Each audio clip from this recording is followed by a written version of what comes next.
be dealing with oral communication for practical purposes. But before we discuss that, let's read these following jokes. So we have here a joke asking for direction.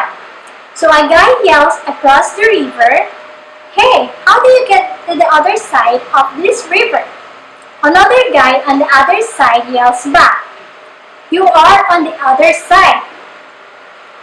And we also have jokes about answering the phone. Caller, operator, call me an ambulance. Operator, okay, you're an ambulance. Next, dispatcher 911. What is the nature of your emergency? Caller, I'm trying to reach 911 but my phone doesn't have an 11 on it. So as you can see, it might be a joke, but there are really people who do these things.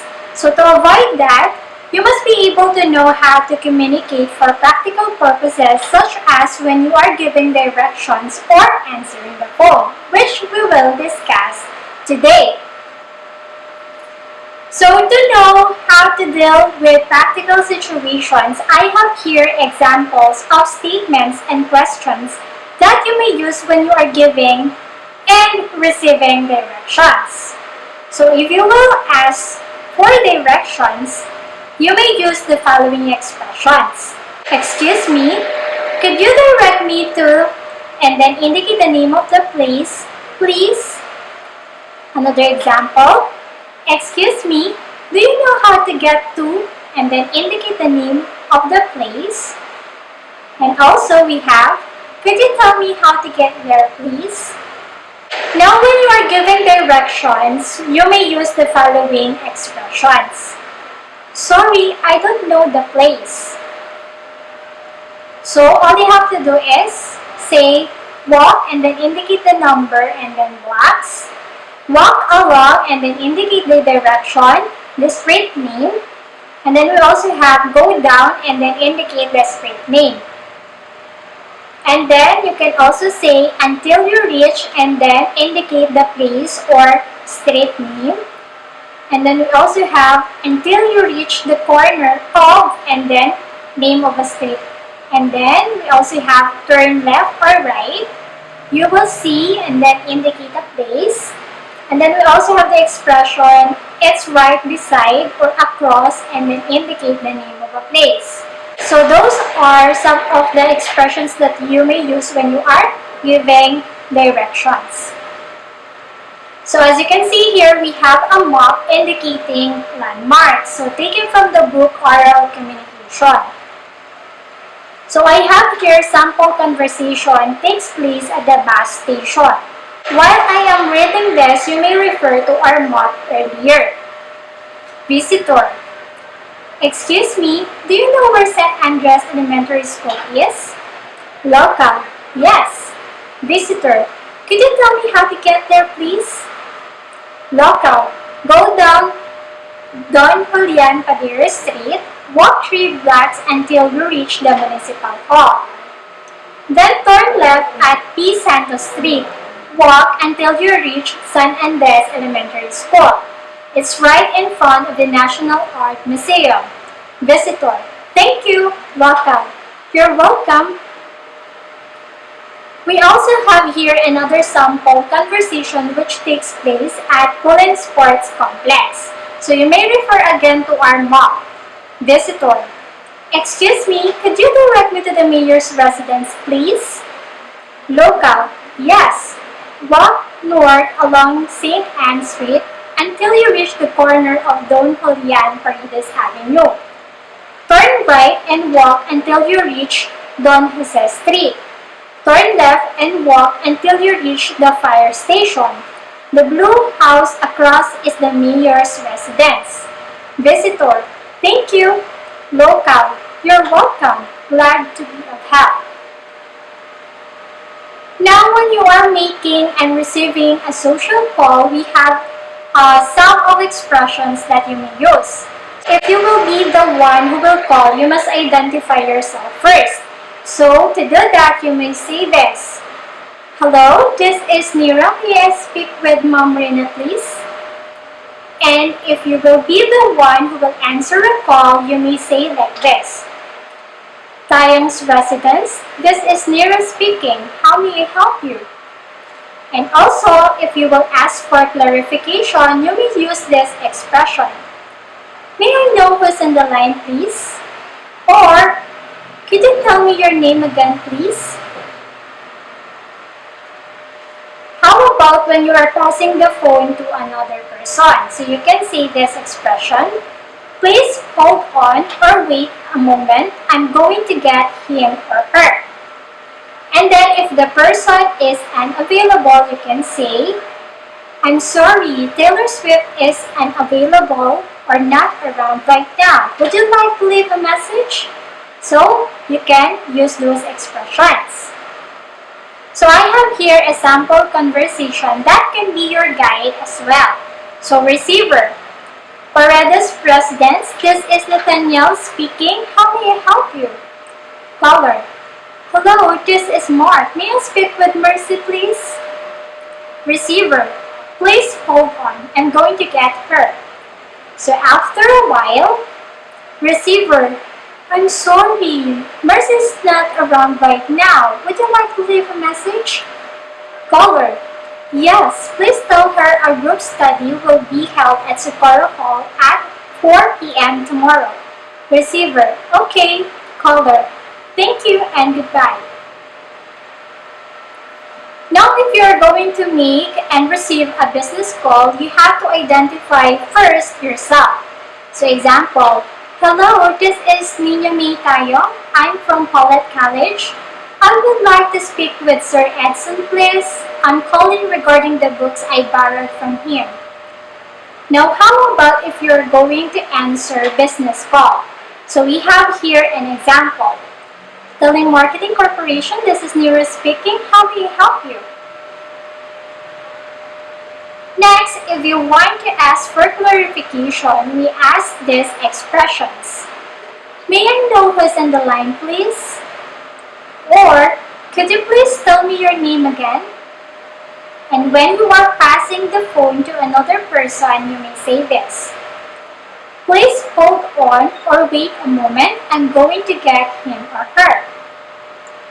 Or, please hold on or wait on a moment. I'll connect you to his or her line.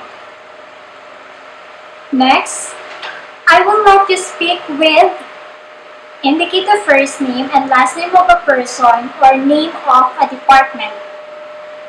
He is or she is or they are, and then position or responsibility.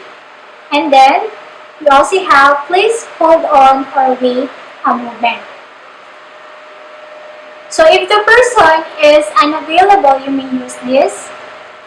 I'm sorry, Mr. Cupido is unavailable or not around right now. Would you like to leave a message? Now, I have also here a sample conversation for making and receiving business call.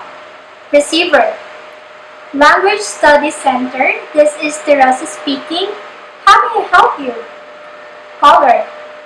Hello, this is Julian Sousa. I'm from the English for All Foundation. I'm calling regarding your degree offerings for teaching English. Receiver. I would like to speak with Prof. Connie Raimundo. She is the Dean of our School of Language Teaching. Please wait a moment. Caller. Thank you. Now, how about if you will relay a message? So in relaying a message, you may follow the rules. So number 1, replace the verb in present tense with past tense form of the verb. Let's say that the original statement of Anna is this. I am going to the mall to buy a pair of shoes. So notice that the verb is in the present tense form. Now, if you're going to restate or report that statement, it will be like this. Anna called. So she said that she was going to the mall to buy a pair of shoes. So as you can see, we changed the verb into the past tense, which is was. Notice also that we added the word that. Another example. The original statement of Louis is this. I have distributed the pamphlets informing people about environmental concerns. So our verb here is present tense, which is have. So if Leia will report that, it will be like this. Louis called. He said that he had distributed the pamphlets informing people about environmental concerns. So as you can see, the verb is changed into past tense form, which is had. So we also added the word that.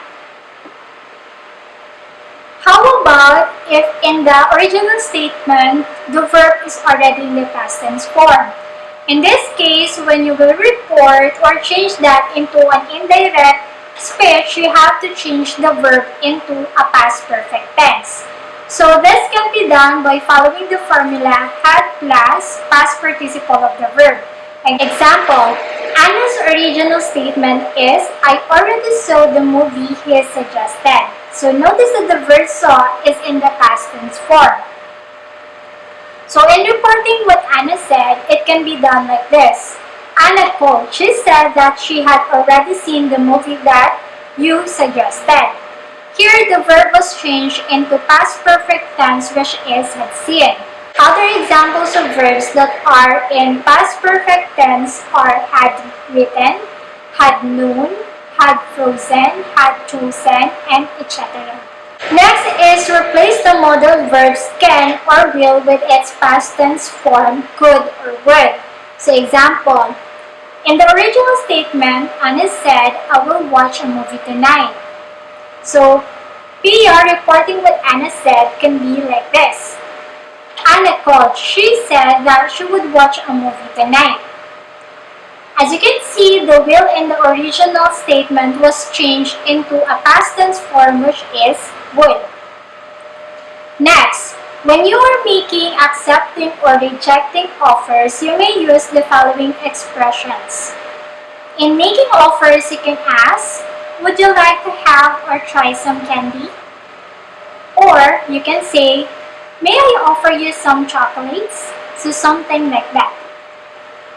So in accepting offers, you may say this. Yes, I would like to try or taste one or some. Thank you. Or you can say, yes, thank you. And in rejecting offers, you can say this. No, I'm okay. Or no thanks, I'm still not hungry. Or you can also say, thanks for the offer, but I'm having my diet now. And if you are asking for help, we have here a short dialogue. Nathan, excuse me, could you help me? I need to move this table to the other side. Mark, certainly. Another example. Mark, could you help me thread this needle? Ray, I'm sorry, but I have a very poor eyesight. We also have here some guidelines for practical communication. So number 1 is always be polite.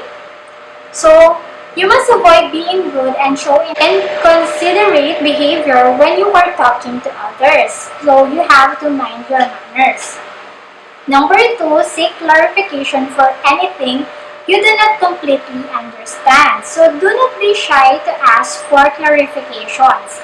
So guessing and getting it wrong is more likely to cause problems than politely asking for more information.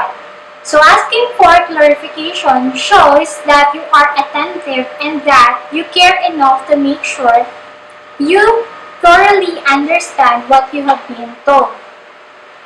Next is, listen attentively to what others are saying. So you really have to pay attention to what others are saying, and you have to understand what they are trying to convey to avoid miscommunication. Next, number 4, pay attention to nonverbal cues. So you also have to observe the facial expressions, the body movements, the gestures, the voice, and so on whenever you are communicating with other people. Because this will also allow you to understand what the person is really trying to say and allow you to understand any part of the person's utterance that you have understood. Next, use communication strategies. So apply those that I have taught you about strategies that you may use in communicating with other people to avoid communication breakdown.